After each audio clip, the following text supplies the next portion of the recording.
नमस्कार जय जगन्नाथ सांग मैंने वेलकम कर गोटे न्यू फ्रेश ब्लॉग को। तो सकाल सकाल बाल्टी खाଇବା आसी पहुँच जाइए। को मैंने खाइबे निश्चय आसी पहुँच जातु। सीरियसली नेबिनी मो कथा को मो मजा करती। तो सकाल सकाल बाबू आमर दही बरा पयड़ आ चिकेन आसी पहुँच जाइए। तो आज आम प्लानिंग थिला टिके पखाल भात को चिकेन कषा सहित चिकेन पकोड़ा। तो से सकाल सकाल चिकेन पकोड़ा कर सारापर टे बसीगलु 3 जन खाइबे बोली। आ खाई सारापर माँ को मुंड टे लेपन चली धला चुटी को कला करने।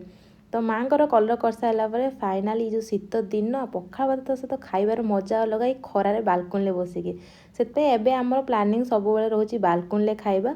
तो खाई सारापर आम टे फाइनाली बाहरी पड़ू हॉस्पिटल जीवु बोली। हॉस्पिटल जीवा रीजन हूँ जेहेतु एबे जति खाइबा मु खाऊची मो डाइजेशन केबे क्लियर होनी से बिना डॉक्टर कंसल्ट तो किसी खाई हेनी ना।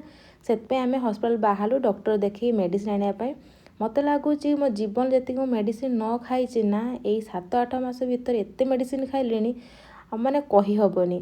आ बाबू को केते नेहुरा है सामने गोटे आइसक्रीम देते आइसक्रीम खाई सारापर जा पहुँचलु माँ को हॉर्लिक्स आ बाबू टे हेयर सीरम किणवार थिला।